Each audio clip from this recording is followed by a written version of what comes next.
que yo lo jalé con 10 porque previsé fisiopatología. No, no debí, la verdad, no debí. Sí, pues esa última semana del quinto ciclo fue fregado, así que no se vienen mal, chicos. Ahora, por ejemplo, nosotros, yo con Dani que estamos en quinto año, igual, tenemos 3 exámenes esta semana, así que sí está bien fregado. Sí, pues. Bueno, consejo justamente para este último examen, chicos, de farmacología, la verdad, o sea, yo recuerdo que mi último examen vino plancha, vino de las 20, vinieron creo que 8 o 10 planchas, no me acuerdo la verdad, pero tranquilamente, o sea, repasen planchas directamente diapositivas y con eso ya están seguros para el examen. Antibiótico-terapia es un tema largo, la verdad, y ustedes creo que ya lo habrán visto justamente en esas posiciones que han tenido. Vamos a tratar de resumir algunos puntos más importantes al menos quiero enfocarme un poco más en betalactámicos. Igualmente vamos a hablar acerca de los aminoglucósidos, de tetraciclinas y de manera en general de los inhibidores de las unidades 50S. Bien, a ver, entonces comenzamos, chicos, para no perder más el tiempo. Está listo. Bueno, antibióticos betalactámicos en continuación viene a ser esta. Primero vamos a hablar acerca de la síntesis de la pared bacteriana, luego la clasificación como tal de los antibióticos betalactámicos y ya por último cada grupo como tal. Listo. Eh, Vamos a ver primero acerca de la síntesis de la pared bacteriana. ¿Por qué? Porque esta viene a ser como tal. Se me escucha bien, ¿no? Creo que sí me escucha bien, porque está un poco bajo. Pero bueno, ya, listo, gracias, gracias. Bien, entonces, primero tenemos que hablar acerca de la síntesis como tal de la pared bacteriana. ¿Por qué? Porque es aquí justamente donde se produce todo el mecanismo de acción en sí de los antibióticos betalactámicos. Y para hablar de la síntesis de la pared bacteriana, tenemos que hablar acerca del peptidolicano, o el peptidoglucano como tal, ¿no? Este peptidoglicano tiene esta forma con una L invertida, como se ve justamente aquí en esta figura, tiene dos azúcares, ¿no? Dos azúcares y una cadena de 5 aminoácidos, ¿no? Una cadena de 5 aminoácidos que llamaremos pentapéptidos. ¿Cómo se llaman estos azúcares? Se llaman N-acetilglucosamina y N-acetilmurano, ¿ya? O NAG y NAM, así lo vamos a llamar directamente, NAG y NAM, N-acetilglucosamina y murano. Y la cadena justamente de pentapéptidos, como está acá, que vienen a tener estos nombres, ¿no? La L-alanina de glutamato, L-lisina de alanina, bueno, esto se repite 2 veces, eh, justamente en el pentapéptido, ¿no? Al final. Listo. También recordar, chicos, que, bueno, y de manera importante, que la L-lisina tiene un radical amino, que es este de acá, el NH2. Tiene este radical que venía a ser importante y en un momento les comento por qué. Entonces, ya que conocemos cómo es la estructura básica, por así decirlo, de la pared bacteriana, que es el peptidolicano, entonces vamos a hablar ahora de la síntesis como tal de la pared bacteriana. Estos son los pasos, sé que justamente no son los pasos como tal, no hay una cantidad de pasos exactos, ¿no? de la síntesis de la pared bacteriana, pero al menos para, a manera didáctica, estos serían para mí los necesarios más que todo para la formación de la pared en sí. La síntesis del NAF y del NAM, la unión justamente del N-acetilmurámico, ¿no? Con los péptidos y la llegada del bactoprenol, la transglicosilación y la transpeptidación, ¿no? Hoy les explico cada uno de estos de manera rápida, chicos.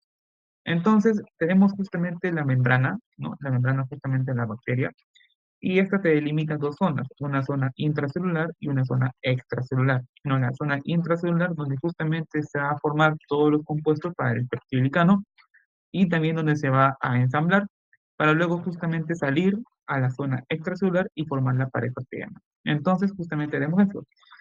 Se va a sintetizar tanto el N-acetilglucosamina y el N-acetilmurámico. Entonces, estos dos se forman, ¿no? Y el N-acetilmurámico se va a juntar justamente con la cadena de pentapéptidos, ¿no? Se juntan y se forman, ¿no? Y llegan justamente aquí a la membrana. Antes de que esto salga, justamente se va a unir con el NAF, o sea, con el N-acetilglucosamina, ¿no? A través de un enlace, como se ve aquí, ¿no? A través de un enlace. Entonces ya tenemos formado justamente el peptidolicano y este peptidolicano tiene que salir justamente a la zona extracelular. ¿Y cómo lo hará? Con el bactoprenol, ¿no? Justamente que es esta enzima que está acá, es una enzima transportadora, por así decirlo, ¿no? Va a llevar justamente perdón, el peptidolicano justamente de la zona intracelular a la zona extracelular, como se ve acá, ¿no? Lo va a llevar y así sucesivamente a varios peptidolicanos. Entonces, estos peptidolicanos, como están acá justamente, no tienen esa capacidad protectora. ¿Por qué?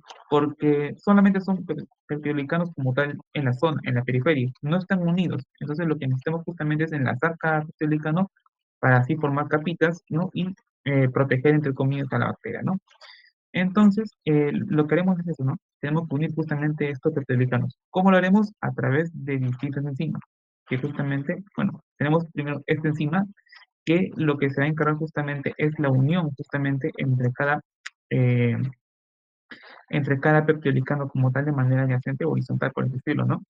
Este vendría a ser una transglucosilasa, ¿no? Encargada justamente de la transglicosilación. O sea, ¿qué es justamente la transglicosilación? Como su propio nombre lo dice, trans, o sea, entre glicosilación, o sea, entre dos glucosas, por así decirlo, ¿no? O sea, va a unir justamente dos peptidolicanos, ¿no? De manera adyacente, como se ve acá, ¿no? Este es por la transglucosilasa, ¿no? Y así sucesivamente. Entonces ya tenemos como una primera capita ya formada, ¿no? Pero a estas dos capitas, por ejemplo, tenemos que también unirlas, ¿no? Tenemos que unir estas dos capitas que están acá, la capa de arriba y la capa de abajo. Tenemos que unirlas. ¿Y cómo lo haremos? A través de dos enzimas, ¿no? Tenemos justamente estas enzimas de acá, perdón, mira. Esta enzima de acá, que es la de color verde, lo que va a hacer justamente es de toda esta cadena de pentapéptidos, chicos, de toda esta cadena de pentapéptidos de 5 aminoácidos, a este quinto aminoácido lo va a borrar, ¿no? Como se ve aquí. A este quinto aminoácido lo va a borrar. Entonces, esta enzima de color verde, que ya les voy a decir su nombre, va a borrar justamente, o va a eliminar, por decirlo, este último aminoácido, ¿no? Y esta enzima de color este naranja va a unir justamente el tercer aminoácido de otro peptidolicano con el cuarto aminoácido justamente que está libre, ¿no? Porque ya el quinto ha sido eliminado, ¿no? Como se ve aquí. Entonces, este enzima de color naranja lo que va a hacer es unir este aminoácido, ¿no? De la tercera posición con la de la cuarta posición de bueno, de la cuarta posición libre, por así decirlo, ¿no? ¿Y cómo lo hace? A través justamente de este radical amino libre, ¿no? Es- Como se ve aquí, justamente lo va a hacer con varios justamente peptidicanos, ¿ya, chicos? Y aquí justo están los nombres, como les mencionaba. El bactoprenol, acá está. La transglucosilasa, que está acá justamente. La transpeptidasa, ¿por qué se dice transpeptidasa? Porque va a unir péptidos, transpeptidasa. Y la D-carboxipeptidasa, ¿no? D-carboxipeptidasa. Aquí está. La D-carboxipeptidasa lo que hace justamente es quitar el quinto aminoácido justamente, no, o sea, quinto aminoácido de la cadena de pentapéptidos. ¿Ya, chicos? Entonces, justamente eso es lo principal, por así decirlo, ¿no? De toda esta síntesis, ¿no? De toda esta síntesis de la pared papel, ¿no? Ya, ¿por qué es importante conocer todo esto? Fácil. Porque de todas estas enzimas, chicos, de todas estas enzimas que tenemos acá, las que son las proteínas de unión a la penicilina son justamente la transpeptidasa y la decarboxipeptidasa, ¿no? Justamente ustedes a su doctor les habrá escuchado, o si han leído justamente, se mencionaban siempre, los beta-lactámicos inhiben a los PDPs o inhiben a las proteínas de unión a penicilina. Ya, pero nunca te dijeron qué proteínas de unión a penicilina. Bueno, esas proteínas de unión son la transpeptidasa y la decarboxipeptidasa. ¿Ya, chicos? Pero no existe como tal proteínas de unión a la penicilina como tal. O sea, en sí es el nombre que se le da al conjunto de enzimas o a las dos enzimas como tal, ¿no? Entonces, lo que va a hacer justamente el beta-lactámico viene a hacer, bueno, lo que viene a hacer es inhibir la acción justamente de la transpeptidasa y también de la decarboxipeptidasa. Hay unos antibióticos que obviamente van a inhibir uno más que el otro, pero en sí, de manera general, se dice de que los antibióticos beta-lactámicos inhiben a las proteínas de unión a la penicilina, o sea, las PBP, ¿no? Que son justamente la transpeptidasa y la decarboxipeptidasa. Entonces, hasta aquí más o menos con la parte de la síntesis de la pared bacteriana. Ahora, acerca de la clasificación, sé que en su diapositiva está un poco emborroso el tema de la clasificación, pero no es tan difícil. En sí, los betalactámicos se clasifican en penicilinas, cefalosporinas, en carbapenémicos y en monobactámicos. En esos cuatro grandes grupos se clasifican, ¿ya, chicos? En penicilinas, cefalosporinas, carbapenémicos y monobactámicos. Las penicilinas se clasifican en dos, de espectro reducido y de amplio espectro. Y las cefalosporinas se clasifican en base a generaciones. Uno, 2, 3, 4, 5. O sea, cinco generaciones. La primera, segunda, tercera, cuarta y quinta generación, ¿no? Los carbapenémicos en sí no se dividen como tal, ni tampoco los monobactámicos, ¿no? Pero con este gráfico pueden entender tranquilamente la clasificación de los beta-lactanos. Entonces, vamos a comenzar primero por las penicilinas. Ya, chicos, comenzamos por la penicilina. Las penicilinas son, por así decirlo, la base como tal, no justamente de todos los antibióticos beta-lactámicos. Igualmente de aquí han nacido, ¿no? Los demás antibióticos, ¿no? Como tal, ¿no? Porque justamente van a ver esa estructura que se da acá, que es una estructura muy curiosa, ¿no? Porque presenta dos anillos, justamente como se ve acá. Y estos anillos tienen nombre. El anillo A se va a llamar anillo de tiazolidina, que es este de acá. ¿Por qué se llama anillo de tiazolidina? ¿Por qué tiazo? Porque justamente presenta un azufre. Esto justamente le da el nombre, bueno, la parte del prefijo que tenga la tiazo, ¿no? El anillo de tiazolidina y un anillo betalactámico, o un anillo, perdón, un anillo betalactama, que es este de acá, que es este cuadradito de acá. Es el anillo justamente de betalactama. Además, va a tener un radical, que es este de acá, ¿no? Un radical. Y este radical va a darle las propiedades y resistencias al antibiótico. Y obviamente esto va a variar este radical, obviamente, porque justamente desde esto le va a dar las propiedades como tal del antibiótico, ¿no? Bien, el mecanismo de acción ya se lo dije, chicos, justamente lo que viene a hacer es inhibir a lo que viene a ser a las PBPs. En este caso, normalmente inhibe a lo que viene a ser a la transpeptidasa, viene a inhibir a la transpeptidasa más que a la descarboxipeptidasa, inhibe más que todo a la transpeptidasa, pero en sí, de manera general, inhibe a los PBPs, ¿no? A las proteínas de unión, a la penicilina, ¿no? Justamente aquí tiene una acción bactericida, que quiere decir que directamente, por así decirlo, mata a la bacteria como tal, ¿no? Directamente mata a la bacteria. ¿Por qué? Porque ustedes recordarán justamente acerca de sus clases de microbiología que llevaron el año pasado, que la pared celular, bueno, no, bueno, en sí también la pared celular o la pared bacteriana no solamente tiene la función como tal de defensa, no solamente tiene la función como tal de defensa, darle forma a la bacteria, sino que además tiene la función de impedir justamente que las células se hinchen y revienten, ¿no? Justamente recordarán esa, en su caso justamente de la academia, ¿no? Que decían, las células justamente si la pones en una solución hipotónica, hipertónica, tienen que hincharse, ¿no? O sea, la bacteria como tal se hincha justamente por la cantidad de agua que absorbe. Y la pared celular lo que hace, bueno, la pared bacteriana lo que hace es limitar ese crecimiento como tal e impide a que la bacteria reviente. Entonces, justamente si nosotros eliminamos o, por así decirlo, detenemos la producción de esta pared celular o esta pared bacteriana, perdón, vamos a hacer que esta bacteria solita reviente y muera, ¿no? Y muy aparte también le quitamos esta característica de defensa, ¿no? Haciendo que las células, bueno, que los linfocitos, los neutrófilos tengan la capacidad justamente de fagocitarla fácilmente. La resistencia, más que todo cuando hablamos de resistencia, viene a ser esa capacidad que tiene la bacteria de, este, de no ser susceptible, por decirlo, no ser susceptible justamente al fármaco. ¿Y cómo lo hace? A través de la producción de beta-lactamasas, a través de la alteración del PVP o también a través de la disminución de la permeabilidad. O sea, si la bacteria, por ejemplo, presentase, no sé, alguna beta-lactamasa específico para un beta-lactámico, entonces el beta-lactámico ya no le va a poder hacer efecto. Igualmente, si altera, por decirlo, el sitio de unión, o sea, las PDP, si altera estructuralmente las enzimas, ya como tal los antibióticos no podrán afectar estas enzimas. Y si, por ejemplo, no sé, la bacteria comienza a tener o produce no proteínas, las cuales eliminan justamente al antibiótico que está dentro de la bacteria, entonces la concentración dentro va a disminuir y su efecto del antibiótico también va a disminuir, ¿no? A esto hablamos netamente de la resistencia. Ahora, la clasificación justamente de las penicilinas como tal, como ya les he dicho justamente antes, vienen a ser las de espectro reducido y las de amplio espectro, ¿no? Dentro del espectro reducido tenemos a las sensibles a las penicilasas y a las resistentes a las penicilasas, ¿ya? Entonces, ¿qué es justamente las penicilasas? Son enzimas justamente que logran inhibir la acción misma de la penicilina. Entonces, hay bacterias que no van a tener que van a hacer sensibles justamente a estas penicilinasas y otras que van a ser resistentes como tal, ¿no? Por ejemplo, tenemos a las sensibles a la penicilinatas a la penicilina G. Y esta penicilina G tiene tres presentaciones: acuosa, procaínica y benzatínica. ¿Ya, chicos? Acuosa, procaínica y benzatínica.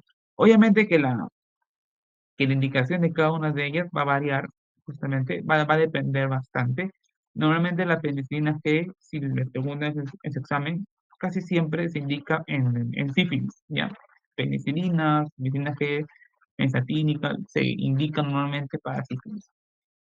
En cambio, a las resistentes a las penicilinasas, ¿no? Justamente aquellas bacterias que presentan justamente a esta enzima, a la penicilinasa, son normalmente los estafilococos, ¿ya? Los estafilococos, y recordarán justamente su clase de microbiología, que los estafilococos son justamente bacterias, o sea, son cocos, por así decirlo, ¿no? Agrupadas en racimo como si fueran una uva, ¿no? Como se ve acá justamente en la imagen. También a estas penicilinas, bueno, a esta categoría de resistentes a la penicilinasas, también se denomina penicilinas antiestafilocócicas. ¿Ya, chicos? Justamente por eso, porque normalmente están dentro de esta categoría como tal. ¿Y qué penicilinas tenemos, por así decirlo? A la nafcilina, oxacilina y meticilina. ¿Ya, chicos? Perfecto. Bueno, y este viene a ser técnicamente el espectro de actividad, por decirlo, de la penicilina como tal, ¿no? Aquí netamente estoy hablando de la penicilina G, por así decirlo. Eh, Le mencioné justamente que la penicilina G actúan como tal para la sífilis, pero también tiene otro espectro como tal, bueno, tiene un gran espectro en sí, ¿no? Puede atacar justamente a los cocos gram positivos aerobios, como viene a ser el estreptococo, también a los gram negativos aerobios, como la Neisseria. Recuerdan justamente que hay dos tipos de Neisseria, la Neisseria gonorrhoeae y la Neisseria meningitidis. También tenemos a los bacilos gram positivos, como la Listeria, a los anaerobios, ¿no? Justamente como el Clostridium, ¿no? Pero en sí no logra, no, o sea, la penicilina como tal no logra atacar a la Clostridium difficile y tampoco al bacteroide, eso ténganlo en cuenta. Y también las epiroquetas, como el treponema pallidum, que justamente, como les digo, es la sífilis, ¿no? En la gente causante de la sífilis. Y aquí están justamente las imágenes de cada uno de ellos, ¿no? Para que se puedan acordar. Esta es una mnemotecnia que había hecho justamente para que se puedan acordar justamente el mecanismo de la, no, perdón, del efecto de actividad, más que todo de la penicilina, que viene a ser coco baña positivamente al nene antes de esperar. O sea, coco, de coco gran positivos y negativos, va de baña, bacilo gran positivos, ne, justamente de acá de nene, Neisseria sp, antes de anaerobios, y esperar es de espiroquetas, ¿no? Si decide, chévere. Y bueno, seguimos con los de amplio espectro, y esos justamente se dividen según la actividad contra bacilos gram negativos, ¿ya? Aquí ya netamente son gram negativos. Es justamente por eso que se le da el nombre de amplio espectro como tal. Y aquí tenemos clasificación en base también a generaciones, que comienza justamente de segunda generación, tercera generación y cuarta generación. Esto vendría a ser la primera generación como tal, ¿ya? Y justamente por eso comienza de aquí, de la segunda generación con amplio espectro. Entonces tenemos de segunda, tercera y cuarta generación. Lo de segunda generación, ¿a quiénes tenemos? A la ampicilina y a la amoxicilina, ¿no? Bueno, como lo más representativos, por así decirlo. ¿Qué características tienen? Bueno, más que todo que la amoxicilina, que creo que todos conocen, todos han tomado alguna vez en su vida amoxicilina, justamente presenta una mejor absorción por vía oral y concentración en sangre y orina, ¿no? Es técnicamente la que más se da y se usa en pediatría, se usa bastante bien este antibiótico como tal. Y el espectro es este, ¿no? Es largo justamente este espectro. Ahí tranquilamente lo pueden ver que es Proteus, Escherichia coli, Salmonella, Shigella, Haemophilus influenzae. No me sorprendan, chicos, porque la verdad es que, o sea, a veces los nombres sí se repiten bastantes, o sea, no hay un fármaco predilecto como tal para, para todas las bacterias, ¿no? Siempre o sea, hay una gran variedad de antibióticos como tal para todas las bacterias. Hay excepciones, ¿no? Que unos son mucho más preferidos que los que otros, ¿no? Por ejemplo, para el treponema pallidum se utiliza predilectamente la penicilina, ¿no? Pero, por ejemplo, para la Escherichia coli tenemos un sinfín de antibióticos como tal. Igualmente para la Shigella o el Haemophilus, ¿no? Y ni qué decir de la Pseudomonas, por ejemplo. Entonces, bueno, tenemos también a la tercera generación, que es a la carbenicilina y la ticarcilina, ¿no? Obviamente que esto van a presentar el grupo carboxy, ¿no? Y este es justamente el efecto, ¿no? El proteosinol positivas, Enterobacter y Pseudomonas. Y las de cuarta generación que encontramos a la piperacilina, ¿no? Que vienen a ser derivados más que todo de la ampicilina, ¿no? Y aquí tenemos el de petrolación, que es Klebsiella, Enterococos y bacterias fragiles. Eso de acá, chicos, solamente leanlo. O sea, puede ser que me pregunten, la verdad, ya sería bien maleado que los doctor le pregunten más que todo el espectro de la penicilina, porque sí es demasiado amplio, pero si se van a acordar de algunas, normal. ¿Cuáles son los efectos adversos de las penicilinas en sí? Vienen a ser dos tipos. O sea, normalmente siempre son dos efectos adversos, no son tan amplios en sí estos efectos adversos. Tenemos en sí náuseas y vómitos, o sea, manifestaciones gastrointestinales, y también a la reacción de hipersensibilidad, que viene a ser más que todo la alergia, o sea, una alergia por tomar justamente las penicilinas. Ahora continuamos con las cefalosporinas y como le mencioné antes, las cefalosporinas se dividen en generaciones, ¿no? Estas generaciones se van a dividir, por así decirlo, ¿no? En base a la actividad contra gram negativos, aerobios hipocontrativos y bacterias gram positivas. ¿Ya, chicos? Entonces, entre gram negativos y gram positivos se va a clasificar en generaciones. Tenemos a las de primera generación y estas de primera generación normalmente actúan frente a cocos gram positivos. Y ya se acordarán más que todo que gram positivos, ¿no? Cocos gram positivos. Estafilococos, estreptococos, ¿no? O sea, sí se acuerdan más que todo de gram positivos en sí. Y dentro de este grupo de primera generación tenemos a dos cefalosporinas más importantes, ¿no? Primero la cefalotina y la cefazolina, ¿ya, chicos? Cefalotina y cefazolina. La cefalotina tiene la importancia más que todo de que era más antigua, o sea, es la cefalosporina más antigua, o la primera, puede decirlo, ¿no? Que se ha hecho. Y la cefazolina es un antibiótico muy importante en la cirugía. ¿Por qué? Porque justamente nos ayuda en la profilaxis como tal de las infecciones perioperatorias de las heridas. ¿Qué quiero decir con esto? O sea, cuando un paciente tiene que operarse, no, ya sea, por ejemplo, no sé, digamos que tiene que operarse del apéndice, ¿no? Normalmente se le da cefazolina horas antes justamente de la operación. ¿Para qué? Para evitar infecciones dentro de la cirugía como tal. Justamente por ese motivo es la cefazolina, ¿no? Si llegas a preguntar por algo de ahí. Aparte, justamente que es la única cefalosporina vía parenteral, ¿no? De la primera generación. Luego tenemos a la de segunda generación, que tiene actividad contra coco gram positivos, bacilos gram negativos y también anaerobios. Ven justamente que el espectro justamente va aumentando, ¿no? Va aumentando según la generación. Tenemos aquí dos categorías dentro de la segunda generación, contra Haemophilus influenzae y también los que están en contra de los bacteroides, ¿no? O sea, hay algunos que actúan mejor contra los Haemophilus y otros que actúan mejor contra los bacteroides. Los que actúan justamente mejor contra el Haemophilus influenzae viene a ser la cefuroxima, ¿ya? La cefuroxima, cefuroxima. Y pueden acordarse aquí por la U. Cefuroxima, U de influenzae, ¿no? Uroxima de influenzae, ¿no? La cefuroxima, chicos, justamente es usado en esta neumonía aquí en la comunidad, ¿no? Normalmente no solamente en Haemophilus influenzae, o sea, también el estafilococo, el neumococo, ¿no? También eh, vienen a ser utilizados justamente, vienen a ser causales, ¿no? De la neumonía como tal. Y si en caso la neumonía es causada por el Haemophilus influenzae, normalmente utilizamos a la cefuroxima. Y también, bueno, cuando lleguen a pediatría van a ver que normalmente se utiliza este antibiótico como tal.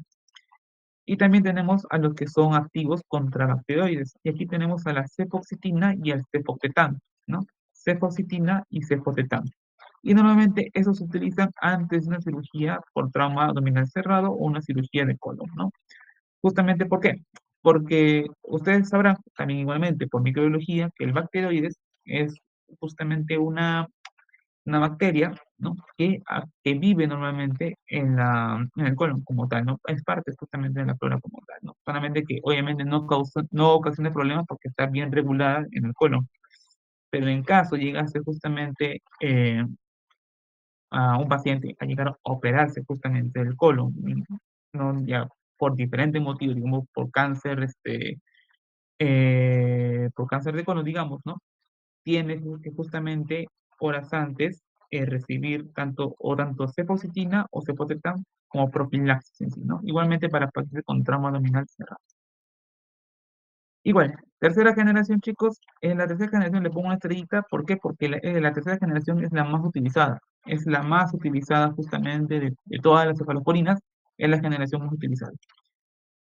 Su acción viene más que todo contra bacilos gram negativos y anaerobios, ¿no? Y aquí también se dividen en dos justamente, ¿no? Esta tercera generación, que viene a ser la actividad no antipseudomona y los que tienen actividad antipseudomona. O sea, aquellos que no pueden atacar a la pseudomona y aquellos que sí pueden atacar a la pseudomona. Entonces, ¿quiénes son esos antibióticos? Bueno, esas cefalosporinas de tercera generación que no pueden atacar a la pseudomonas, fácil. Tenemos a la cefotaxima y a la ceftriaxona, ¿ya? Y justamente por eso les digo, la ceftriaxona es técnicamente la más utilizada, es la más utilizada de todas estas de acá, ¿no? Van a ver en sus relaciones en el siguiente ciclo que literalmente ceftriaxona le van a dar a casi todos los pacientes, ¿no? Es porque tiene un gran espectro de acción. Normalmente se utiliza para la gonorrea, para la meningitis y también diferentes infecciones como tal también se utiliza la ceftriaxona. Sin embargo, no es bueno utilizar ceftriaxona justamente contra la pseudomonas, porque no tiene justamente esa capacidad como tal, ¿no? Sin embargo, la ceftazidima, que también pertenece a la tercera generación, sí tiene esa capacidad, ¿no? Sí tiene esa capacidad de atacar a la pseudomonas, ¿no? Justamente por eso que es de elección, por decirlo, contra esta bacteria. Pero no tanto así, va a depender mucho del antibiograma como tal. Otra cosa que le quiero decir, chicos, de la ceftriaxona es de que es un antibiótico muy importante, como ya mencioné. Este antibiótico tiene ¿cómo le puedo decir? O sea, se puede dar una vez al día, técnicamente, la ceftriaxona. ¿Por qué? Porque su eliminación, por así decirlo, es lento, ¿no? Bueno, perdón, su metabolismo es lento. O sea, al tener un metabolismo lento, ¿no? Tiene la capacidad justamente de poder darse una sola vez al día, ¿no? Máximo 2 veces al día se da, pero entonces baja si se da 2 veces, pero normalmente se da una vez al día, normalmente la petasona. Es la que tiene técnicamente esa vía de eliminación muy lenta. Las demás ya son más rápidas, ¿no? De por sí. Bien, las de cuarta generación, igualmente bacilos gram negativos, ¿no? Cocos gram positivos y anaerobios, y aquí encontramos a una que viene a ser la cefepime, ¿no? Igualmente tiene acción anti-pseudomonas. Y las de quinta generación, aquí encontramos solamente a la ceftazolina y al ceftobiprol, ¿no? Que justamente estos son los nuevos que están saliendo. Y bueno, la acción justamente que tienen estas dos cefalosporinas es contra el Staphylococcus aureus meticilino resistente, ¿no? O resistente a la meticilina. Y si ustedes recuerdan justamente a la meticilina viene a ser esa penicilina eh, que hemos visto, ¿no? Justamente en la parte de espectro reducido, ¿no? Una penicilina anti-estafilocócica, ¿no? Y esta justamente viene a ser la estructura de la cefalosporina. Lo importante justamente viene a ser esto, ¿no? Que vienen a ser derivados de un hongo, ¿no? El cephalosporium. Y este viene a ser la estructura como tal. Bien. Ahora, este es un cuadro resumen, chicos, justamente de la cefalosporina como tal. Eso sí les puede servir, Martín, para que puedan terminar de repasar como tal. Aquí les enseño rápido para que ustedes vean, porque técnicamente es lo mismo que la diapositiva pasada, ¿no? Primera, segunda, tercera, cuarta y quinta generación, ¿no? Actividad contra bacterias gram positivas es muy activo, menos activo, mucho menos activo, muy activo, ¿no? Eso es justamente para resumirles toda la exposición anterior, ¿no?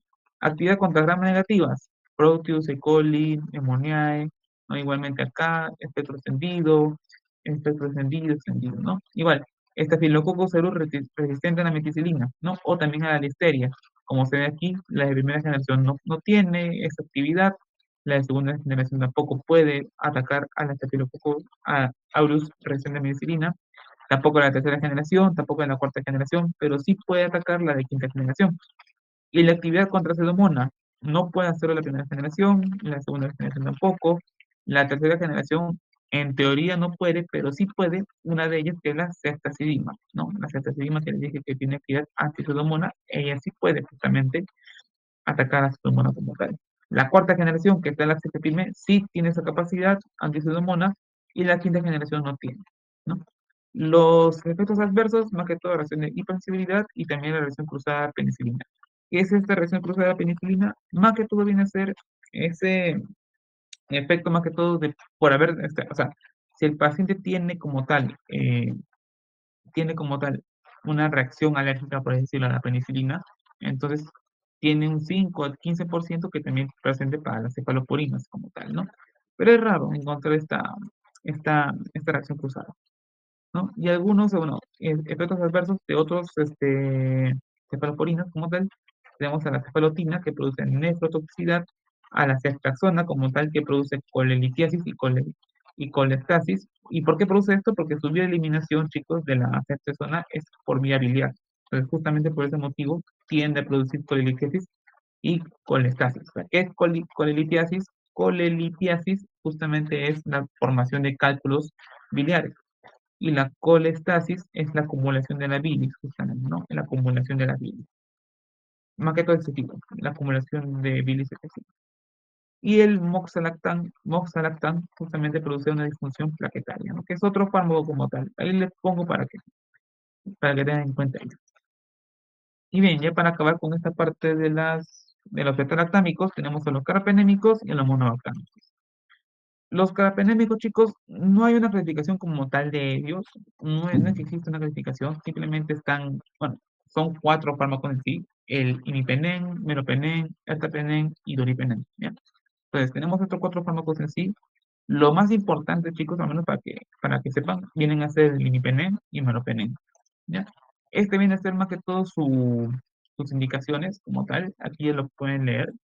Lo más resaltante justamente viene a ser el artepenén, que no es activo contra la Pseudomonas ni el Acinetobacter, ¿no? Y el doripenem, tratamiento contra las itus, infección del tracto urinario, ¿ya? Infección del tracto urinario, ¿no? Itu complicadas y intraabdominales. Bien. Lo importante, chicos, acá justamente es la diferencia entre el imipenem y el meropenem. ¿Por qué? Porque existe una enzima que se denomina deshidropeptidasa 1 humana.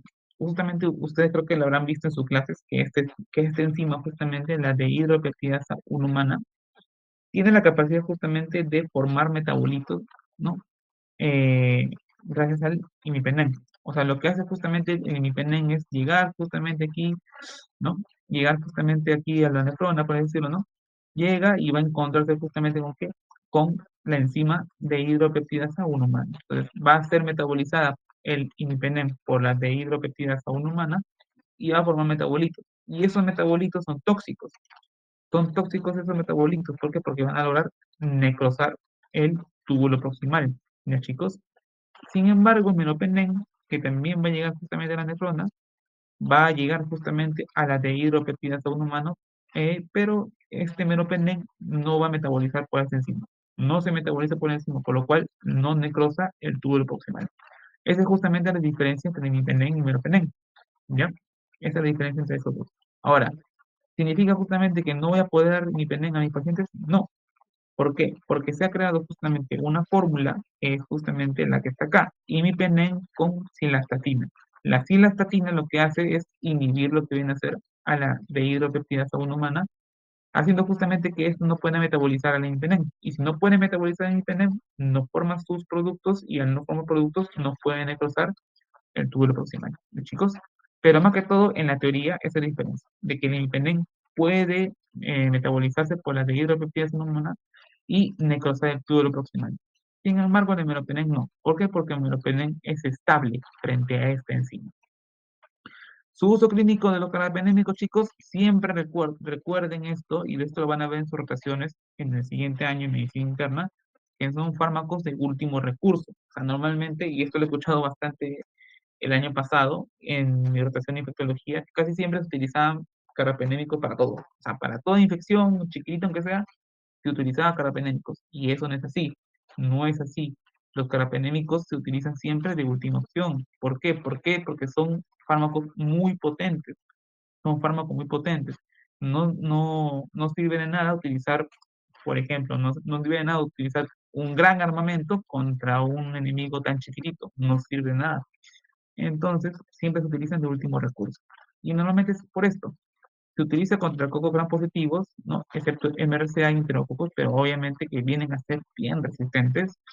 También a bacilos gram negativos, como por ejemplo la Pseudomonas aeruginosa, a excepción justamente del artapenen, que no tiene esa capacidad de actuar contra la Pseudomonas, ¿no? Y también a los anaerobios como tal, ¿no? Pero recuerden estos chicos que es fármacos de último recurso. Y la resistencia, por si en caso su doctor les pregunta, más que todo se debe, bueno, hay bacterias que logran producir enzimas como tal, que vienen a degradar estos carbapenémicos. ¿Cómo se llaman esas enzimas? Carbapenemasas, ¿no? Las carbapenemasas justamente son enzimas que logran degradar a estos carbapenémicos. Y existen varios tipos, las de clase A, clase B, clase D. Bueno, no viene al caso explicarles cuáles son cada uno de estos tipos, porque eso ya lo van a ver en su curso electivo de antibiótico-terapia si es que llegan a elegirlo como tal. Y luego tenemos a los monobactámicos, y dentro de aquí solo tenemos aquí al astronam. Chicos, el astronam es un fármaco muy interesante porque es como la alternativa, ¿no? Es la alternativa justamente a la penicilina en caso el paciente sea alérgico. ¿Ya, chicos? O sea, normalmente utilizamos el astronam cuando el paciente es alérgico a la penicilina. Es una buena alternativa. Se une específicamente al PB3, al PB, a la proteína de unión a la penicilina 3, ¿no? Y es menos susceptible a la beta-lactamasa como tal. Y es eficaz netamente contra las bacterias gram negativas. ¿Ya, chicos? Pero lo importante justamente del Astronam es esto, que es una alternativa para pacientes alérgicos a la penicilina. Y bien, esto es con la primera parte de exposición. Aún no acaba, falta los demás. Eh, ¿Tienen alguna pregunta, chicos, antes de pasar con la siguiente parte? Mm, a ver, a ver. Todo claro, todo claro. Ya, listo, muchas gracias. A ver, vamos a continuar. Un momentito. A ver, tetraciclinas o glucosis. Bien. Y a partir de acá les pido, un momento, me llegó, dice aquí, hola, Leonardo, ¿qué tal? Ya, ahorita le contesto. Espera un ratito, ahorita le contesto en un ratito. Ya, a ver, ahora, aquí se le pido mil disculpas. ¿Dónde estoy acá? Porque no le puse animación. No le he puesto animación a esta diapositiva. Pero, de igual manera, sí está completa, así que sí vamos a poder explicar como tal, solamente que no tienen animación. Bien, ya estos vienen a ser parte de los aminoglucósidos, ¿no? Vamos a ver tanto el mecanismo de acción, farmacocinética, espectroactividad y toxicidad como tal. Bien, el mecanismo de acción.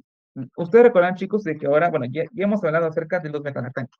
Ya hemos hablado acerca de los betalactámicos y eso tienden a actuar contra la pared bacteriana, pero no es la única vía o alternativa como tal de enfrentarnos contra la bacteria.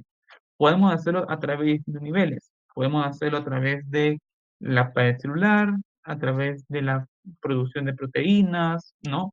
A través de su código genético, etcétera, etcétera, etcétera, ¿no? Entonces, una de esas formas de también actuar en contra de esas bacterias vienen a ser inhibiendo en la producción o la formación de las proteínas en sí, ¿no?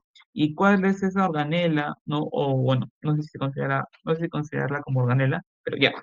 ¿Cuál es esa organela justamente que se encarga de la producción o la producción en sí o la formación de las proteínas? Son los ribosomas, ¿no? Entonces, estos ribosomas tienen dos unidades, que son el 50S y el 30S, ¿no? Esto es para la bacteria, obviamente, ¿no? Porque bueno, para las células eucariotas, la estructura es distinta, ¿no? Pero para la bacteria es 50S y 30S. Entonces, nosotros podemos actuar justamente en contra de estas subunidades. ¿Para qué? Para impedir la formación de proteínas y así impedir que la bacteria tenga su desarrollo normalmente, ¿no? Porque obviamente toda bacteria o toda célula necesita proteínas, necesita justamente aminoácidos para poder desarrollar sus funciones. Entonces, si nosotros inhibimos justamente cualquiera de esas, cualquiera de esas estructuras, podemos justamente eh, matar a la bacteria, por así decirlo, ¿no? Entonces, el primer fármaco, ¿no? De la categoría de los inhibidores de las 30S, o sea, inhibidores de la subunidad 30S, vienen a ser los aminoglucósidos, ¿no? Y estos aminoglucósidos, chicos, tienen la capacidad de inhibir irreversiblemente, ¿no? La síntesis de proteínas, ¿no? Cuando digo irreversibles, ¿qué quiere decir? ¿Qué quiere decir? El fármaco llega y se une y ya no vuelve a salir como tal, ¿no? O sea, llega y se queda ahí, ya no puede volver a salir. Entonces, de por sí el ribosoma queda inutilizado, ¿sí? Queda inutilizado. ¿Por qué? Porque ya es irreversible. O sea, ya quedó ahí y nunca más se vuelve a utilizar este ribosoma, ¿no? Justamente ese inhibidor irreversible de la síntesis de proteínas, ¿no? Uniéndose justamente aquí a la subunidad 30S. ¿Y cómo lo hace? A través de procesos. El primero viene a ser la interferencia del complejo de iniciación, que viene a ser este de acá, ¿no? O sea, impide justamente que se forme eh, todo este complejo, ¿no? Con el ARN mensajero, ¿no? Con el ARN transferencia, ¿no? Impide justamente este complejo de iniciación, ¿no? También impide que se lea correctamente el RNA mensajero, ¿no? Si nosotros, bueno, si se logra justamente hacer que se lea incorrectamente este ARN mensajero, obviamente los aminoácidos que van a llegar no van a ser los correctos y como tal no se logra formar la proteína. Y además se produce una separación de los polisomas, ¿no? En monosomas. Estos son ya términos un poco más complejos, pero bueno, no le van a preguntar tampoco esto de acá. Directamente si le preguntasen algo de esto, es esto de acá, inhibidores irreversibles de la síntesis de proteínas, específicamente de la subunidad 30S, ¿no? Y ahora, ¿qué aminoglucósidos tenemos justamente? Tenemos estos de acá, estos cuatro, la amicacina, la gentamicina, la neomicina y la streptomicina. ¿Me chicos? Amicacina, gentamicina, neomicina y streptomicina. Bien, hablando netamente de la farmacocinética, esto de manera rápida como tal, y también de manera puntual, tenemos tres categorías en sí, ¿no? No casi siempre vamos a ver en todos, tanto la absorción, distribución, metabolismo y eliminación, porque no hay tanta información como tal en sí, ¿no? O sea, no es que haya tanta información, sino que es muy simple en sí, y más información en estos tres pasos como tal. Dentro de la absorción, ¿ya? Dentro de la absorción encontraremos justamente que estos aminoglucósidos se pueden administrar por tres maneras o por tres vías. Por vía oral, vía intravenosa y vía intramuscular, ¿no? En vía oral, más que todo, aquí vía oral no se logra absorber completamente, por lo cual no es preferido, no es usual encontrar justamente que se administre por vía oral, pero por vía intravenosa y vía intramuscular sí lo hacen, sí lo hacen. La absorción más que todo es en 30, 60 minutos, aproximadamente una hora en ambas. Así que sí es una buena vía de administración como tal, ¿no? También tienen otras características como que, por ejemplo, los aminoglucósidos chicos tienen esta capacidad de ser dependientes a la concentración al tiempo. Hay que decir, mientras más concentración que tengan, mayor efecto tiene. Y si tiene mayor tiempo justamente absorbiéndose, también mayor efecto bactericida tiene. Además, tienen un efecto post-antibiótico, que quiere decir que la acción del antibiótico sigue o perdura justamente, ah, eh, o perdura justamente una vez que se haya eliminado, por decirlo, el fármaco como tal, ¿no? O se haya metabolizado en sí. Luego tenemos a la distribución, y aquí en la distribución, chicos, más que todo, la mayoría en los tejidos es baja, o sea, no llega a los tejidos como tal en una buena cantidad, ¿no? Sin embargo, sí es importante conocer que en la orina sus niveles alcanzan 25 a 100 veces mayor que en el suero. O sea, digamos, si en el suero la concentración, o sea, si en el suero, que viene a estar justamente en la sangre, su concentración es de 10, entonces en la orina vendría a estar entre 250 a 1000 veces esa concentración en el suero, ¿no? Ahora, ¿qué sucede justamente con los aminoglucósidos? Los aminoglucósidos, así como lo vamos a ver más adelante, tienen esa capacidad de concentración, al menos tanto en los riñones como en el oído, tiene una concentración un poco elevada, como puedes decirlo, pero esa concentración que tienen tanto en el riñón como en el oído, hace justamente que, bueno, les produce más que todo una toxicidad en sí, les produce una toxicidad. Se acumulan justamente tanto en la corteza renal como en la endolinfa y también la perilinfa, provocando así este daño a estos órganos como tal. Su eliminación, chicos, de estos aminoglucósidos, ¿no? No son metabolizados más que todo, como les digo, o sea, pues digo que, que aquí el apartado de metabolismo no está, porque como verán, el metabolismo no es, o sea, no son metabolizados, así que no hay problema por esa parte. Y si no son metabolizados, obviamente el fármaco se va a eliminar como tal, o sea, se va a eliminar técnicamente puro, ¿no? Por decirlo y se elimina inalteradamente, ¿dónde? En la orina, ¿no? Cerca del 99%. O sea, siempre habrá un pequeño porcentaje que se va a metabolizar, pero normalmente gran parte de ese fármaco como tal no se va a metabolizar. Ahora, ¿cuál es el espectro de actividad, chicos? Más que todo está indicado en las bacterias gram negativas y también micobacterias, ¿no? Gram negativas, como por ejemplo, enterobacterias, pseudomonas, acinetobacter y hemófilos. ¿Ves? O sea, aquí justamente lo que les dije, o sea, siempre se va a repetir algunas bacterias, una que otra, en distintas categorías o en distintos antibióticos. O sea, no hay un antibiótico de predilección, ¿no? Son pocos los casos. Entonces, como se ve aquí, bacterias gram negativas como enterobacterias, pseudomonas, acinetobacter y Haemophilus influenzae, ¿no? Ahora, aquí también he colocado justamente a las bacterias gram positivas. ¿Y por qué? Porque se ha demostrado justamente que los aminoglucósidos tienen una actividad in vitro. ¿A qué me refiero con actividad in vitro?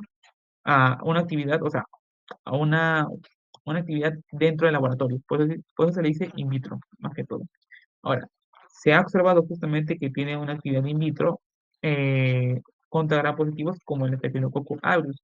Sin embargo, este es in vitro, o sea, en laboratorio. Y en la vida real no son utilizados normalmente. O sea, contra gram positivas no son utilizados normalmente. Como dice acá, no son adecuados en la monoterapia contra gram positivos. O sea, si tú utilizas justamente, no sé, una amicacina o una gentamicina para matar un Staphylococcus aureus, no se va, o sea, la acción que tendrá ese antibiótico no va a ser la buena, o capaz no le llegues a matar, porque no son adecuados, no están indicados como tal contra el Staphylococcus aureus, ¿no? Pero su acción justamente está indicada en micobacterias, y cuando hablo yo de micobacterias, obviamente tiene que resaltar el Mycobacterium tuberculosis, ¿no? Ese patógeno muy importante. Creo que ustedes tuvieron su práctica, creo, o seminario, si no me equivoco, de Mycobacterium tuberculosis y vieron justamente los distintos fármacos antituberculosos, ¿no? De esta bacteria. Bueno, una de ellas vienen a ser justamente un aminoglucósido como tal, ¿no? ¿Se puede utilizar? Sí se puede utilizar, pero no es tanto tampoco de primera opción como tal, ¿no? También se puede utilizar contra el Mycobacterium fortuitum, ¿no? El Abscessus y el Chilaminae, ¿no? Como tal. Pero más que todo no se utiliza en bacterias gram negativas y micobacterias como tal. Gram positivas no tanto, no se utiliza como tal acá. Ahora, toxicidad. La toxicidad, chicos, como ya le mencioné antes, logra afectar principalmente a dos órganos, al riñón y al oído, ¿no? Nefrotoxicidad, justamente aquí, ¿no? Los aminoglucósidos como tal se filtran a través del médulo, ¿no? Y 5 o 10% del total, justamente, del aminoglucósido se va a absorber justamente por las fluidas del tubo renal. Y estas van a acumular justamente en los segmentos S1, S2 y en parte también el S3. Y al acumularse justamente como tal en la corteza renal, va a producir una toxicidad y eso va a dañar justamente al riñón. Igualmente en el oído, se acumula justamente donde en la endolinfa y en la perilinfa, ¿no? El mecanismo por el cual justamente el aminoglucósido como tal produce toxicidad en el oído no está del todo, no está del todo clara, pero se cree o se tiene la teoría en sí de que el daño es a nivel justamente de los receptores de N-metil de aspartato, ¿no? O los receptores NMDA como tal, ¿no? Pero principalmente son estos dos, nefrotoxicidad y ototoxicidad. También se ha visto, pero en muy, muy, muy pequeños casos, o sea, casos casi raros, efecto justamente en el bloqueo neuromuscular, que como les digo, es muy infrecuente justamente esto, ¿no? Es muy infrecuente. Y bueno, aquí una imagen de Cosmo justamente, bueno, no de Cosmo, de Remy Riño, para que se puedan acordar más que todo estos dos efectos, ¿no? Aunque creo que sí es muy memorizable, ¿no? A Remy Riño le da las orejas justamente, ¿no? Aquí se pueden acordar los efectos, más que toda la toxicidad en sí, ¿no? De, de los aminoglucósidos en sí. Y bien, eso comparte de los aminoglucósidos. Ahora vamos a pasar a las tetraciclinas, que viene a ser la tercera parte de la exposición, y ya pues ya acabando también. Vamos a poner rápido. Entonces, esto de acá, ¿no? Esto de acá, sí, acá está. Bien, igualmente las tetraciclinas, chicos, también son fármacos igualmente que logran inhibir esta subunidad 30S. Igualmente lo hacen de manera similar, por decirlo, a los aminoglucósidos. Pero ¿cuál es la diferencia? Es de que esto lo hacen de manera reversible. ¿Ya, chicos? Estos lo hacen de manera reversible. Si los aminoglucósidos lo hacían de manera irreversible, aquí las tetraciclinas lo hacen de manera reversible.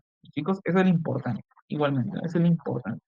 Lo que hacen estas tetraciclinas es bloquear el complejo ARN mensajero ribosoma, ¿no? Bloquean el complejo ARN mensajero ribosoma, que está dentro de la unidad 30S, que es esta de acá. Entonces, lo que hacen justamente es esto.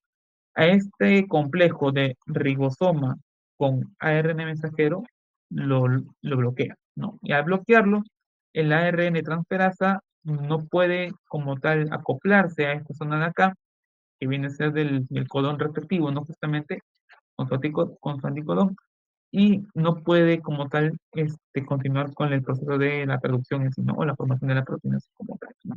Ese es justamente el mecanismo de acción de la tetraciclina. ¿Cuál es la farmacocinética? Igualmente, absorción, distribución y eliminación. Dentro de la absorción, más que todo se suele administrar de manera oral e intravenosa. Tenemos justamente estos fármacos, ¿no? La doxiciclina, la tetraciclina y la aminociclina. ¿Cómo se acordarán que estos son tetraciclinas? Fácil, porque todas terminan en ciclina. Ciclina, ciclina, ciclina. Ya, chicos, hasta de aquí no se van a perder. Entonces, como se ve aquí, la doxiciclina por vía oral, tetraciclina oral intravenosa y minociclina oral intravenosa, ¿no? Y aquí está justamente su disponibilidad. Como se ve, la disponibilidad de la minociclina es obviamente superior, ¿no? Por así decirlo, ¿no? Con respecto a los demás. Ahora, la absorción justamente es importante conocerla. ¿Por qué? Porque, porque mira, estas tetraciclinas tienen la capacidad justamente de unirse a cationes. Se pueden unir a cationes formando así una quelación. ¿Qué es esta quelación? Es esta propiedad justamente de la tetraciclina de unirse a cationes y formar complejos, ¿no? Entonces, si tú juntas justamente una tetraciclina con algún compuesto que presente cationes, entonces la absorción misma de la tetraciclina va a disminuir, ¿no? Va a disminuir. ¿Por qué? Porque se ha quelado, o sea, se ha producido un proceso de quelación. Entonces, ¿con quién no puedo juntar la tetraciclina? Obviamente con productos lácteos, con antiácidos y con sustancias que tengan pH alcalino, ¿no? Obviamente creo que este es entendible, ¿no? Productos lácteos tienen gran cantidad de calcio, igualmente antiácidos, que su base también es en cationes, por lo cual si tú lo juntas con la tetraciclina, la absorción justamente de este fármaco antibiótico va a disminuir. Ya, chicos, eso es importante. En su distribución, importante conocer la unión a las proteínas como tal, de 40 a 80%, ¿no? Y tiene justamente una buena penetración tisular como tal, ¿no? Pero esto va a depender más que todo de la solubilidad lipídica. Obviamente que la aminociclina tiene mayor solubilidad lipídica, haciéndolo justamente un fármaco como tal que tiene buena penetración tisular como tal, ¿no? Y ahora, esta que se tiene como tal, estos fármacos como tal, ¿tienen la capacidad de producir daño óseo? Sí, porque justamente como les dije aquí, tienen esta propiedad de quelación. Entonces, como tienen esta propiedad de quelación, pueden unirse justamente a los iones calcio justamente del hueso como tal y producir daño óseo, ¿no? Y deteriorando poco a poco los huesos. En su eliminación, más que todo esto se elimina por dos vías, normalmente vía urinaria y vía justamente fecal. Normalmente y de manera general, casi todas las tetraciclinas se eliminan por vía urinaria.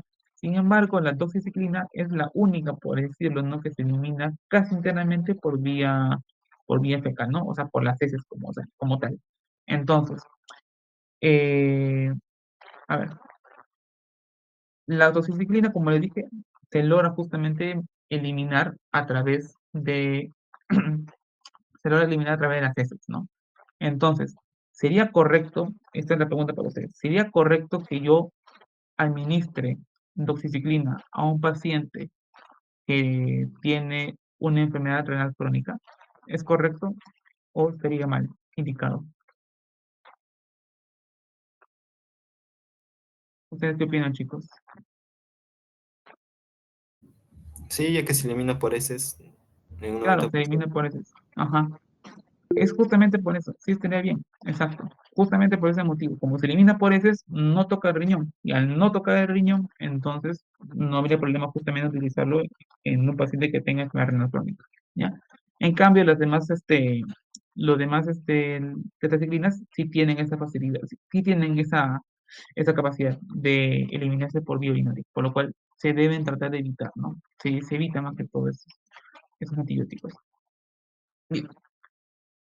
Ah, ya, esto acá me olvidé explicarles en la combinación justamente con penicilina. O sea, eh, creo que ustedes han escuchado justamente que decían que se puede juntar antibióticos. Sí se puede juntar antibióticos, o sea, teóricamente se puede juntar, pero a veces justamente hay casos en donde juntar dos antibióticos a veces resulta menos eficaz, ¿no? O sea, como en el caso justamente de la tetraciclina con la penicilina. O sea, se puede pensar de que juntando los dos fármacos, ya voy a tener un efecto mucho mayor. En este caso no. Si tú juntas la tetraciclina, por ejemplo, no con una penicilina, el efecto que tienen ambas viene a ser mucho menor.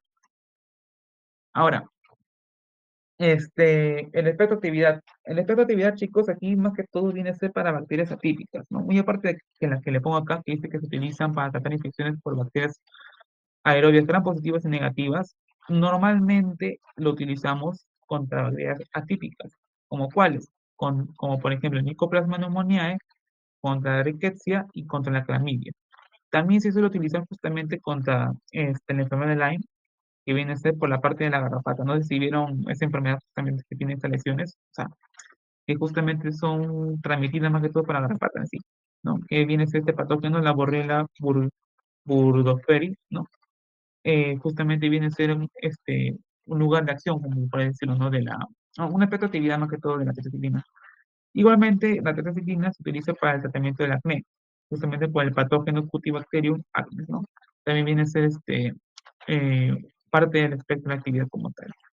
Y bueno, dentro de la resistencia antimicrobiana, tenemos que existen cuatro mecanismos o cuatro vías por las cuales la bacteria puede ser resistente a las tetraciclinas, como cuál, a través de la formación de la bomba de flujo, a través de la disminución de la influencia, a través de la protección justamente de los ribosomas y también de la inactivación enzimática como tal, ¿no? Y también recuerdo justamente eso de acá, la digiciclina tiene un potencial reducido de resistencia. Y bien, ya para acabar con esta parte de las disciplinas, tenemos justamente los efectos adversos, ¿no? Normalmente los efectos adversos de las disciplinas son bien amplias. Las más frecuentes vienen a ser las gastrointestinales y eso es más que todo para la mayoría, ¿no? O sea, dolor abdominal, vómitos y alteración de la flora bacteriana como tal, que llegan a producir diarrea, son los más frecuentes en sí. Dermatológicamente igualmente, porque produce reacciones de fotosensibilidad, ¿no? Como se ve, por ejemplo, acá en la imagen, ¿no? Como tiene daño justamente en la piel, ¿no? Por reacción de fotosensibilidad. Ósea también justamente por la misma quelación, ¿no? Tiende a amarillar, como se ve aquí, los dientes. Tiende a amarillar los dientes, ¿no? De manera hematológica también tiende a alterar justamente a la TP y la TPA. Y de manera renal, ¿no? Que hay estudios justamente en los cuales se dice, ¿no? O se evidencia justamente la acción justamente de la tetraciclina en la formación justamente o la capacidad de inducir a diabetes insípida nefrogénica. Ya chicos, eso es justamente lo más importante. Y bien, esta es una mnemotecnia o una imagen para que se acuerden justamente de los efectos adversos más importantes, que es tetra bajo el sol con un estómago y dientes arruinados, ¿no? Tetra justamente por tetraciclinas, sol por fotosensibilidad, estómago y dientes arruinados, ¿no? Obviamente, estómago por gastrointestinal y dientes amarillos, ¿no? Si se acuerdan de la imagen, fácilmente se van a poder acordar los efectos adversos de la petequina. Y bien, eso ha sido con parte de este grupo y ahora sí nos pasamos al último subgrupo que vienen a ser los inhibidores de las 50S. A ver, un momentito. Mm, Ya con esto acabamos. A ver, ok, listo. Y aquí esta parte más pequeña, ¿por qué? Porque solamente he hecho un cuadro, porque sí es, o sea, el tema en su diapositiva sí he visto que es demasiado amplio, son muchos datos, he visto justamente que en la parte de macróleos, su doctor Samaliao y le ha puesto justamente cada efecto adverso por fármaco, es decir, le ha puesto por cada fármaco, le ha puesto un efecto adverso. y sí es demasiado memorístico. Así que le recomiendo más que todo que, al menos en esta parte, sí se guíen de su diapositiva como tal, porque es bien latero, ¿no? Y capaz el doctor sí le pregunta algo de ahí como tal. Pero bueno, a manera de resumen, de hecho, estos dos gráficos, para que se puedan acordar así de manera rápida, de estos datos de manera general, ¿no? Bien, tenemos primero los macrólidos dentro de los inhibidores 50S. Estos macrólidos como tal se sintetizan a través del esteatomimesis erythroid. Son antibióticos bacteriostáticos y inhiben justamente la translocación como tal, ¿no? De todo ese proceso de translocación, iniciación, todo ese proceso, los macrólidos logran frenar el proceso de translocación. Dentro de la administración como tal, este, así como la mayoría de fármacos en sí, ¿no? Logran disminuir justamente con los alimentos. No, no casi todos, pero al menos los macrólidos sí. No justamente que inhiben justamente su absorción con los alimentos, ¿no? Su distribución es buena, ¿no? En casi todos los tejidos, su metabolismo es hepático, por eso que está acá es citocromo P450, y su excreción es por vía biliar. El espectro antibacteriano, justamente el Haemophilus y la Moraxella catarrhalis, ¿no? O sea, no hay mucha varianza en sí con estos dos patógenos. Normalmente se utilizan aquí en estas dos bacterias. Y los efectos adversos, más que todo, problemas digestivos, como ya le mencioné, náuseas, vómitos, ictericia, y también hay casos justamente de ototoxicidad, de manera similar con las no, perdón, con las tetracyclinas. No, perdón, con las minoglucósidos, perdón. A ver, tenemos también a las glicosamidas, ¿no? Que creo que usted ha mencionado, creo que ellos, las glicosamidas. Las glicosamidas, chicos, igualmente están sintetizadas por las cetomices licolensis, justamente de aquí sale su nombre de glicosamidas, ¿no? Y justamente inhiben la iniciación, ¿no? Inhiben este paso de iniciación como tal. Ahora, dentro de toda la farmacocinética, su disponibilidad es casi el 90%, se distribuye bien en todos los tejidos, el metabolismo es hepático como tal, y su excreción, a diferencia justamente de los macrólidos, su excreción es por vía urinaria, ¿no? Por vía urinaria de manera general, por decirlo, ¿no? El espectro antibacteriano igualmente es amplio. Estafilococos, estreptococos, bacteroides frágiles, clostridium perfringens, como se da justamente, y estas licosamidas son buenas justamente para el bacteroides frágiles y el clostridium, ¿no? Y también para el Fusobacterium, que son bacterias muy importantes a nivel del colon en sí. También tenemos, por ejemplo, que uno de los efectos adversos, ¿no? Viene a ser tanto la colitis pseudomembranosa y también el malestar gastrointestinal. Normalmente es esto, ¿no? A nivel del colon, ¿no? De la colitis pseudomembranosa. Esto es lo más importante que se puedan acordar de las linfosaminas. El clonafenicol, que también les he escuchado que estaba hablando de eso, ¿no? Justamente es una categoría de fármaco, un fármaco en sí, bacteriostático, ¿no? Que normalmente se utiliza contra la hemófilos influenzae y inhibe la transpeptidación, ¿no? Inhibe la transpeptidación. La farmacocinética no interfiere con los alimentos, o sea, es independiente, o sea, no importa si has comido antes, puedes tomar tranquilamente con anfenicol sin ningún problema. Se distribuyen bien en tejidos, ¿no? Su metabolismo es hepático y se secreta normalmente por la orina, ¿no? Su espectro antibacteriano, esto sí quiero que se acuerden que es de elección contra Salmonella typhi, ¿no? Es el fármaco de elección contra Salmonella typhi. Eso sí creo que le pueden preguntar tranquilamente, ¿no? Acerca de clonfenicol con la Salmonella typhi, ¿no? Y los efectos adversos, la anemia plástica, que justamente es un tipo de anemia, es un tipo de anemia que lo van a ver en medicina interna, ¿no? No es importante que sepan cómo es. Directamente, si le preguntan algo de esto, directamente le dirán que, bueno, ¿qué fármaco produce la anemia plástica? Directamente por la fenicol, ¿no? Y también el síndrome de bebé gris, ¿no? Como tal, el síndrome de bebé gris. Y ya por último, el inesolit. El inesolit, chicos, justamente es un fármaco, bueno, yo lo asocio mucho con la vancomicina, la verdad, pero normalmente se utiliza como alternativa frente a esta. O sea, un paciente que no puede tomar vancomicina, normalmente le recetas el inesolit, ¿no? En estos casos, más que todo en pacientes con problemas renales en sí. Su disponibilidad es más que todo al 100% por vía oral.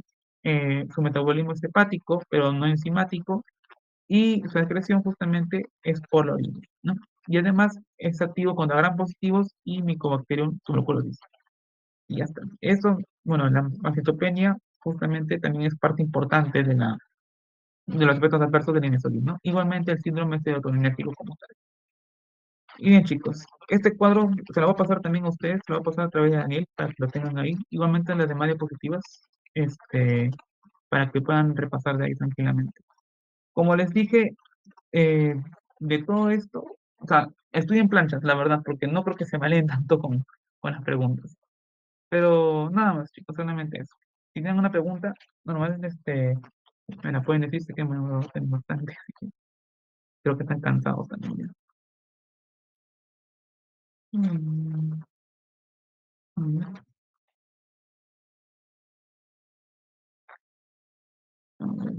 Bueno, chicos, entonces creo que no hay preguntas. No importa, está bien. Terminen de repasar todo esto. Espero que les vaya muy bien esta semana de exámenes. Les deseo la mejor de las suertes. Y ya nos vemos en otra oportunidad, chicos. Nos vemos en otra oportunidad. Bye, chiquitos. Gracias. Bye, chiquitos. Cuídense, Muchas cuídense. gracias.